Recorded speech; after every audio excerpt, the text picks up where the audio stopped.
இன்றைக்கி வாழைப்பூ வடை சுட போகிறேன். அதுக்கு ஒரு வாழைப்பூ இடத்துல சுத்தம் பண்ணி வச்சுருக்கிறேன். எப்படி சுத்தம் பண்ணுறேன் 2-3 வீடியோவில் காமிச்சிருக்கிறேன். அதை பார்த்து சுத்தம் பண்ணிக்கோங்க. சுத்தம் பண்ணி இப்படி வச்சுங்க தண்ணிக்குள்ளே போட்டு உப்பு தண்ணியில். இது பார்த்திங்கன்னா பட்டுப்பருப்பு 1/2 கிலோ எடுத்து ஊற வச்சுருக்கிறேன். ஒரு 2 மணி நேரம் ஊற வச்சுங்க. எடுத்து நான் ஊற வச்சுட்டேன் களைஞ்சி. இதை ஆட்டிக்கலாம். ஒரு இவ்வளோ பருப்பு எடுத்து வச்சுட்டு ஆட்டிக்கலாம். வடைப்பருப்போடு சேர்த்து ஆட்டுறதுக்கு கொஞ்சம் இஞ்சி, ஒரு கட்டை பூண்டு, ஒரு 4 வரமிளகா, கொஞ்சம் பட்டை, கொஞ்சம் சோம்பு, கொஞ்சம் ஜீரகம். முதல்ல இதெல்லாம் போட்டு கொஞ்சம் பருப்பு போட்டு அரைச்சிங்க. அப்புறம் பருப்பு போட்டு அரைச்சிக்கலாம். கிரைண்டரில் வேணால் அரைச்சிக்கலாம், மிக்சியில் வேணால் அரைச்சிக்கலாம். கிரைண்டரில் அரைக்கிறேன். அரைச்சிட்டு காமிக்கிறேன்.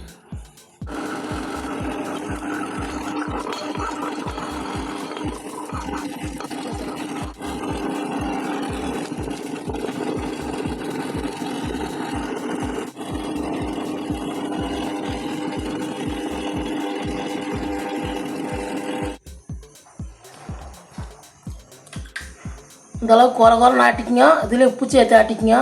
உப்பு சொல்கிறதுக்கு மறந்துட்டேன். உப்பு சேர்த்து இப்படி குறை ஆட்டிக்குங்க. இது தோண்டிக்கலாம்.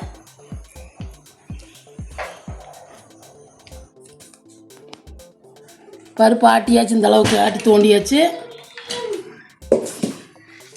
3 பெரிய வெங்காயம் எப்படி கட் பண்ணி வச்சுங்க, சின்ன சின்னதாக எடுத்து.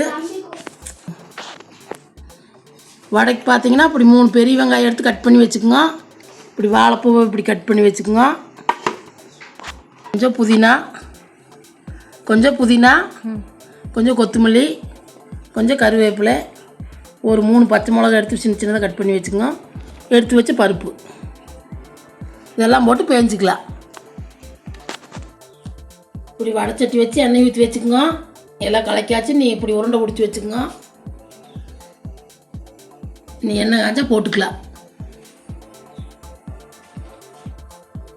எண்ணெய் காஞ்சிருச்சு. நீ போட்டுக்கலாம். இப்படி தட்டி போட்டுக்குங்க.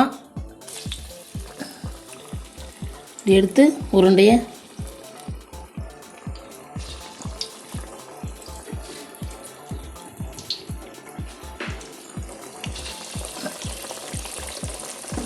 இந்த அளவுக்கு போட்டுக்குங்க.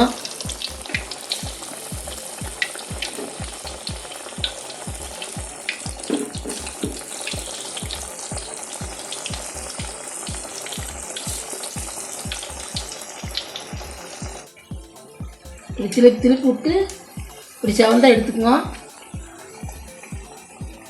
இந்த அளவுக்கு வந்தால் எடுத்துக்குங்க.